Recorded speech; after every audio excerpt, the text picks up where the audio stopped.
it's Sama, and I'm one of the piano directors at the Treble Clef project. So, recently I have been obsessed with that little kid show on Netflix called Miraculous Ladybug.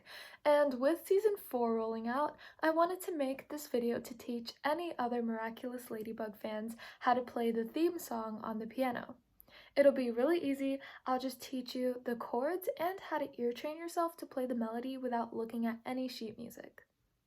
So I'm going to break this up into the intro, the verses, and the chorus. So I'll teach you the chords first, and then the notes for the intro, but for the rest of the song, I'll teach you how to ear train yourself to play the melody with just listening to it in your head. The first chord of the chorus is D sharp, G sharp, and B. The second chord is E, G sharp, B. Third chord is just E and G. The last chord is C sharp, F sharp, A sharp. The right hand that you play along with it goes G sharp, E, C sharp, and F. Together it'll sound like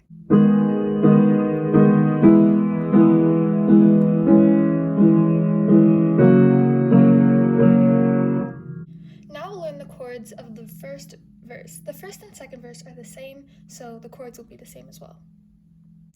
The first chord is G sharp, D sharp, G sharp. So it'll be. The second chord is E, B, and E. So it'll be.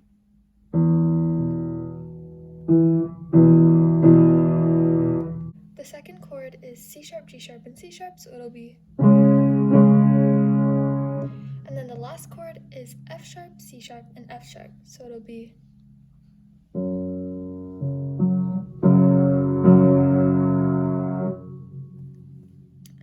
Okay, now we're going to move on to the chorus.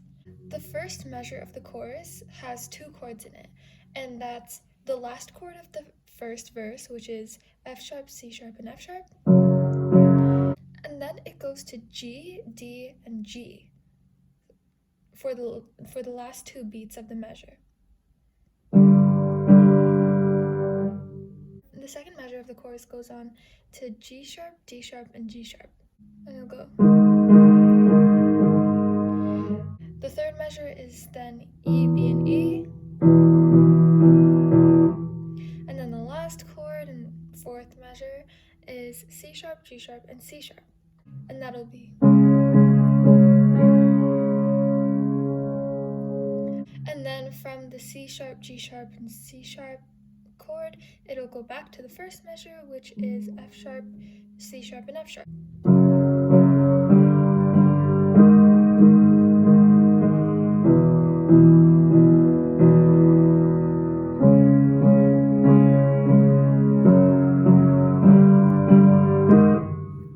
Those are the three parts you need to know. After the chorus, you'll just play the verse again, and then the chorus, and you'll be done. So, moving on to ear training. Ear training is one of the harder parts of music because it develops over lots of practice. And this practice can turn into a skill where you could just hear sounds and music and translate it into notes on the piano.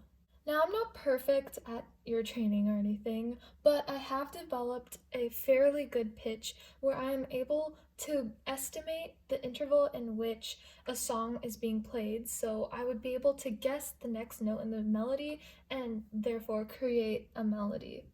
So what you'll need to know first is the difference between a whole step and half step. A whole step, for example, from A to B, is basically two half steps. A half step is going from a note to, like, for example, A to A sharp. There are no notes in between, but going from A to A sharp is a half step, and then A sharp to B is another half step, and two halves make a whole, so it makes a whole step. You'll notice that going from B to C, there are no black keys in between, and so that means that going from B to C is also a half step. And then going from C to C sharp is another half step. So technically going from B to C sharp is a whole step. When we look at intervals, a second is just 2 notes a whole step apart from each other. So if you were just to look at a basic scale from C to C, C to D would be a second, C to E would be a third, C to F would be a fourth, C to G would be a fifth, C to A is a sixth, C to B is a seventh, and C to C is an eighth, which is the same as an octave.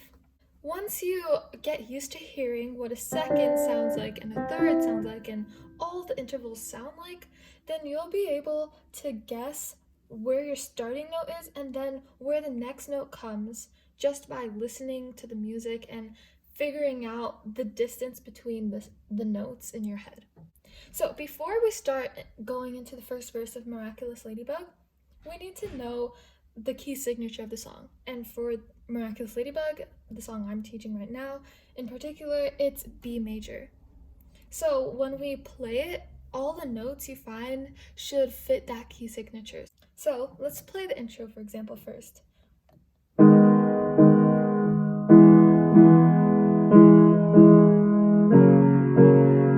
So now playing those notes kind of gets your mind into this key signature so you don't go onto different key signatures because it'll sound right, but in real life it won't sound like it's going together with the song because your left hand would probably be playing a different key signature.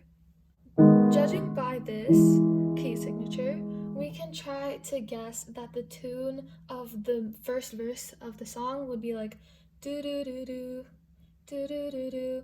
So let's try to find the first and second note.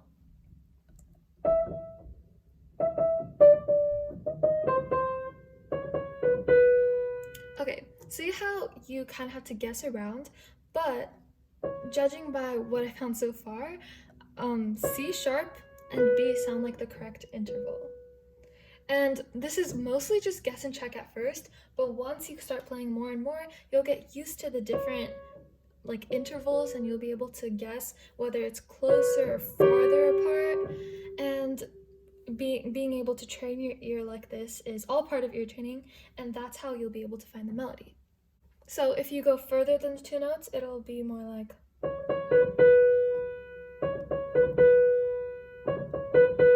I know they're the same 2 notes because the notes don't seem to change when I sing it out loud.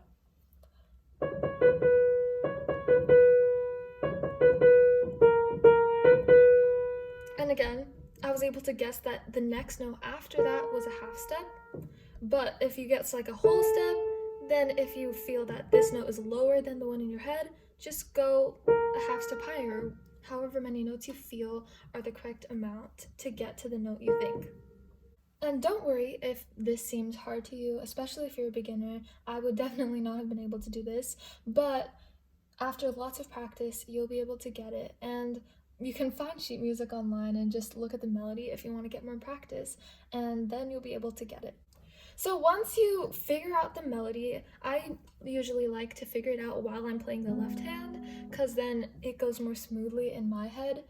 But after you get it all together, this is how it'll sound like.